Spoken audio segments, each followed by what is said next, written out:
Mesdames et messieurs, bonsoir, bienvenue dans Décryptage 360. Dans cette émission, ce soir pour la première partie, nous revenons sur une information qui a suscité de nombreuses réactions sur les réseaux sociaux au Burkina Faso. Il s'agit d'une prétendue radiation du commandant Sorgo Farouk Azaria des forces armées nationales pour des faits présumés de haute trahison et de complot contre l'autorité de l'État. Face à la circulation rapide de cette fausse information, le ministère de la Guerre et de la Défense patriotique est sorti de son silence pour apporter un démenti formel. La deuxième partie de votre émission Décryptage 360 nous conduit au Mali où la justice a rendu une décision marquante dans une affaire qui a retenu l'attention bien au-delà des frontières du pays. Le lieutenant-colonel français Yann Christian Bernard Vézilier a été condamné à 20 ans de réclusion criminelle par un tribunal de Bamako pour atteinte à la sûreté de l'État. Cette décision intervient près d'un an après son arrestation et s'inscrit dans un contexte de relations particulièrement tendues entre le Mali et la France. Voici les deux sujets qui nous intéressent dans cette émission. Pour les décrypter, nous recevons M. Isaka Kourago. Il est écrivain. Bonsoir, M. Isaka Kourago, et bienvenue sur ce plateau.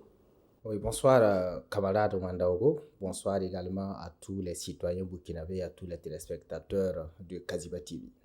Merci. Alors, affaire radiation sur commandant Sorgo Farouk Azaria, l'armée dément formellement cette information qui a alimenté la toile. Quel était le but, selon vous, de cette intox? Permettez-moi tout d'abord de saluer tous ces citoyens burkinabés qui au quotidien sont à l'œuvre pour apporter des éclairages sur des fake news et les fausses informations qui circulent sur les réseaux Internet. Voilà, ils sont à féliciter et à saluer. Et maintenant, revenant à votre question, moi je vais remonter un peu dans l'histoire, remonter jusqu'en 1983, lorsque le capitaine Thomas Sankara est venu au pouvoir. Les réseaux de déstabilisation se sont servis de levier de la communication comme ils savent le faire pour opposer les deux leaders de la révolution, Blaise Compaoré et le capitaine Thomas Sankara. Ce qu'on rapportait au capitaine Thomas Sankara, c'est la même chose qu'on rapportait au capitaine Blaise Compaoré. Et du coup, la méfiance est née, quitte à ce que les deux partenaires, les deux leaders de la révolution se voyaient en chien et chat. Et au finish, vous avez vu ce qui s'est passé. En 1987, voilà, un a fini par finir avec l'autre qui était le camarade capitaine Thomas Sankara. Maintenant, aujourd'hui, les moyens de communication ont évolué, les méthodes également se sont adaptées à ces moyens de communication-là. Quand vous regardez aujourd'hui, il y a plusieurs réseaux de communication dont le travail est de saboter la révolution. Le travail est d'opposer les leaders et de semer le doute chez les citoyens, de sorte à démoraliser et démobiliser même les troupes qui sont au front et qui combattent jour et nuit pour que nous puissions recouvrir l'intégrité de notre territoire et permettre à nos citoyens de vivre librement. Et là, quand vous allez voir, il y a deux catégories d'acteurs.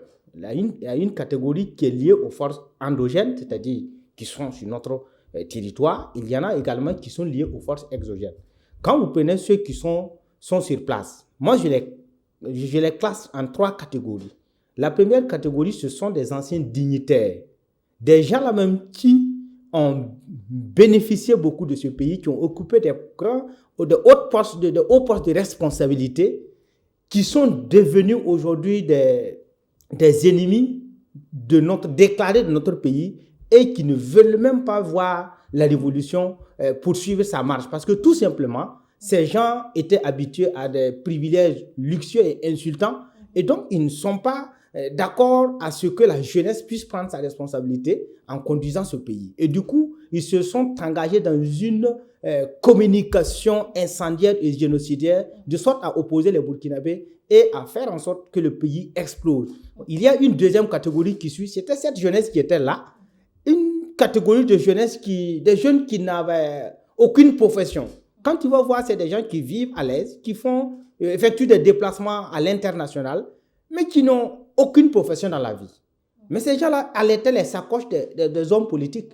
Aujourd'hui, ces jeunes, d'autres sont sur place, d'autres sont ailleurs.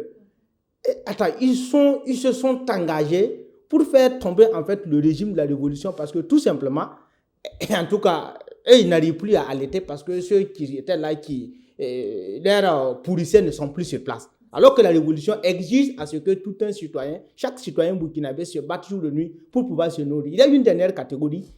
Moi, je traite de cette catégorie des ignorants. Il y a des gens qui ne savent pas comment vérifier la véracité d'une information. Et du coup, dès qu'ils voient une information incendiaire de ce niveau-là, ils commencent à partager. Beaucoup même commencent à être paniqués. J'avoue que moi, je reçois beaucoup d'appels, hein, souvent des gens qui envoient des messages pour demander est-ce que telle information est vraie ou fausse. Mais au moins, ces personnes, même si c'est des gens qui se paniquent rapidement, néanmoins, elles vont un peu à la source pour demander, voir est-ce que vous avez telle ou telle information. Si je finis, après cette catégorie de forces endogènes, il y a les forces exogènes aussi qui sont là. Des gens recrutés par les agences, les services secrets de pays inamicaux et également dans certains pays voisins où on a recruté des moutons de régime. Voilà, c'est comme ça que moi je les appelle et qui sont là tout simplement pour distiller des fausses informations dans le but de déstabiliser le Burkina Faso, dans le but de confronter les citoyens. Maintenant, par rapport au démenti apporté par le ministère en charge de la Défense, je pense qu'il était tout à fait normal parce que moi je dis, quand un mensonge ne rencontre pas de réponse, alors le mensonge finit par s'apparaître comme une vérité. Donc il fallait apporter un démenti de façon formelle et pour que les citoyens puissent donc connaître la réalité des choses. Et moi je dis aujourd'hui, même si problème il y a, mais attendez, ce n'est pas dans les fake news que nous devons aller nous renseigner. Par rapport à cela, M. Kouraogo, quels réflexes les citoyens doivent-ils adopter avant de partager une information sensible concernant les institutions de l'État, surtout l'armée? Vous savez, lorsque vous partagez une information, si elle est fausse, sachez que vous êtes responsable au même niveau que celui qui a publié. Donc, du coup, faisons très attention avec les types d'informations que les gens véhiculent sur les réseaux sociaux. Dès que vous voyez une information, ce qu'il faut faire, la première des choses, c'est de vérifier sur les sites officiels. Il y a les sites officiels, les médias officiels qui sont là.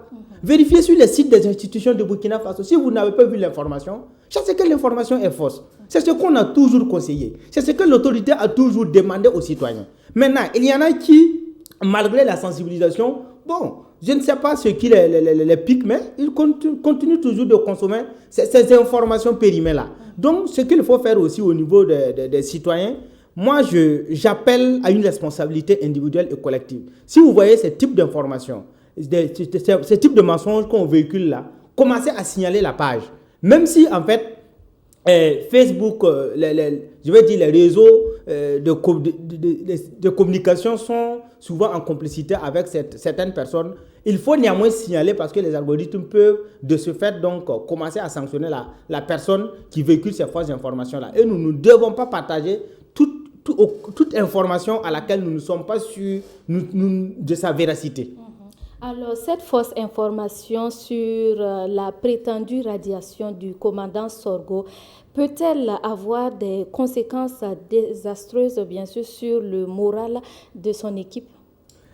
Bien entendu, bien entendu. Heureusement que le démenti a été apporté très rapidement. Sinon, vous savez, dans toute organisation, voilà, quand on dit qu'un leader a un problème, du coup, ça joue sur la psychologie morale même de ceux qui sont voilà, à ses côtés. Voilà. Je vais dire, moi, je pense, pour parler de l'armée burkinabé, c'est une armée unie. Hein. Voilà, il n'y a pas il y a une partie qui est de tel bord, mais néanmoins, chacun a un commandement. Et donc, ça peut jouer négativement sur je vais dire le moral ou bien voilà, la psychologie de ces gens-là. Mais comme le démenti a été apporté, je pense qu'on pourra minimiser cet effet voilà, sur les troupes. Alors, merci, Monsieur Kouraogo. À présent, chers téléspectateurs, intéressons-nous au Mali, où le pôle judiciaire spécialisé dans la lutte contre le terrorisme et la criminalité transnationale organisée a condamné Yann Christian Bernard Vézilier à 20 ans de réclusion criminelle. À cette peine s'ajoute une interdiction de séjour au Mali pendant 20 ans, ainsi qu'une amende de 3,6 millions de francs CFA. Selon les autorités maliennes, l'officier français aurait participé à des activités visant à déstabiliser les institutions de la République. Il est notamment accusé d'avoir tenté de mobiliser des responsables politiques, des acteurs de la société civile ainsi que des militaires. Monsieur Kouraogo, comment appréciez-vous le verdict de la justice malienne? Avant même d'apprécier le verdict, verdict rendu par la justice malienne, moi je voudrais que vous sachiez que l'impérialisme a toujours utilisé des relais internes. Voilà, eux, des services de renseignement, des services secrets pour déstabiliser les pays. Vous savez, depuis 1960, lorsque le général Charles de Gaulle a nommé un certain monsieur Jacques Foccart comme le secrétaire général chargé des affaires africaines et malgaches. Ce monsieur qu'on a couramment nommé monsieur Afrique de la France. Ce monsieur a su créer un vaste réseau pour maintenir en fait l'influence de la France sur ses anciennes colonies. Et tout ce que vous voyez aujourd'hui, ce sont toujours les relais de ces réseaux focaux-là. Ils agissent à travers un système en fait qui agit sur plusieurs axes. Il y a par exemple les chefs d'État alliés par lesquels on se sert pour déstabiliser certains pays. En dehors de ça, il y a par exemple les réseaux d'affaires, il y a les réseaux de mercenaires, il y a les officiers, les services secrets, il y a des opérations secrètes clandestines qu'on mène pour en fait empêcher certains pays de prendre la voie de l'indépendance. Et c'est ce qu'ils ont toujours fait depuis 1960 à aujourd'hui. Quand vous le voyez par exemple au Cameroun, en 1900, je crois bien que c'était en 1961, le président Moumié, Félix Roland Moumié, il avait été assassiné par les services secrets français. Il a été empoisonné à Genève, en Suisse. Et Jacques Foccart lui-même a reconnu après qu'effectivement, les services secrets français étaient derrière le meurtre de Félix Moumié, qui était le président indépendantiste de l'UPC au Cameroun. Après ça, vous avez vu même au Togo. C'est quelques cas seulement que je vais prendre. Au Togo, en 1963, Sylvanus Olympio, mais il a été liquidé par un ancien officier de l'armée française, un certain Étienne Yachimbe Eyadema. Vous revenez même jusqu'au Nigeria, dans la guerre de Biafra. La France, officiellement, publiquement, soutenait l'État nigérien, mais clandestinement, avec ses réseaux focaux, des réseaux de déstabilisation-là, la France apportait un soutien fort avec des mercenaires et des militaires pour en fait la cessation du Biafra, tout simplement parce qu'il y avait un enjeu de pétrole, que la France a toujours voulu que des pays ne soient pas stables pour lui permettre d'avoir des passoires pour exploiter le pétrole, voler le pétrole de ces différents pays-là. Voilà. Donc, aujourd'hui, c'est vérifié. Il y a des sources fiables qui disent qu'effectivement, il y avait la même mise de ces réseaux-là. Quand vous revenez au Burkina Faso en décembre 2023, il y a 4 agents de la DGSE français qui ont été arrêtés ici et qui ont été condamnés. Donc, au Mali, vous repartez jusqu'en 2012. La France a reçu les éléments, les dirigeants du mouvement de libération de l'Azawad. Et les relations remontent jusqu'en 1990 avec ces mouvements rebelles qui étaient au nord du Mali. Alors, avec le MLA, qui était un mouvement terroriste qui violait les femmes au Mali, qui tuait les civils, mais la France les a reçus. C'est pour dire que quand vous remontez, vous revoyez tout ça, vous voyez visiblement que la personne qu'on vient, l'officier qu'on a arrêté là, c'est peut-être, c'est parce que lui, peut-être on l'a eu, ils sont nombreux. C'est un réseau clandestin, parmi lesquels il y a des civils, il y a des militaires. C'est pourquoi en fait la France, dès les indépendances, a institué en fait cette diplomatie pour faire en sorte que ces militaires puissent s'installer dans nos États pour pouvoir nous espionner. Quel message cette décision de justice envoie-t-elle à ceux qui seront tentés de s'ingérer dans les affaires intérieures du Mali? Camarade Ouandaogo, qui aurait cru que des officiers français allaient être jugés dans nos États? c'est l'affirmation de l'indépendance et de notre souveraineté.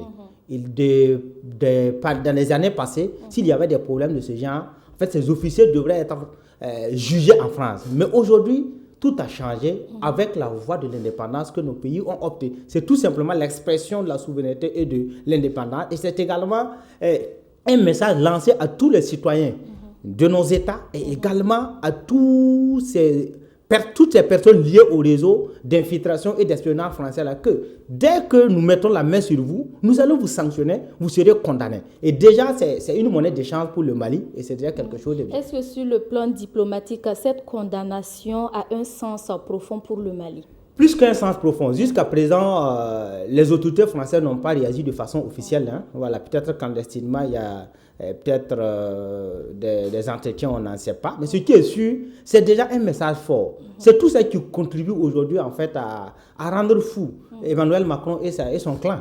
Quand vous les regardez aujourd'hui, bon, ils ne s'imaginaient pas en fait que nos États allaient parvenir en fait à mettre à pied la France jusqu'à ce niveau. Donc ça les rend fous. Et encore, c'est un message pour dire que si vous vous amusez avec vos réseaux clandestins dans nos États, ils seront punis à la hauteur de nos lois.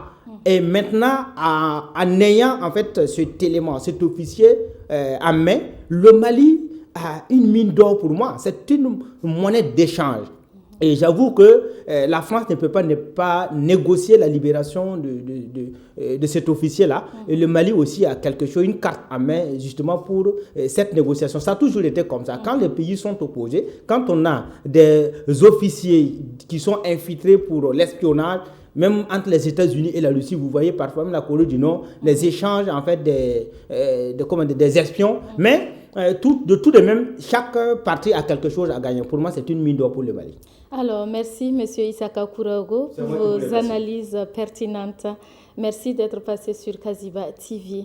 C'est ici que nous nous arrêtons pour ce numéro de décryptage dans un contexte marqué par de nombreux défis sécuritaires et politiques. La responsabilité citoyenne, le respect des institutions, de la défense des intérêts nationaux apparaissent plus que jamais comme des éléments essentiels pour consolider la paix, l'unité et la souveraineté des États. C'est tout pour cette émission. Mesdames et messieurs, merci pour votre constante fidélité sur Kaziba TV.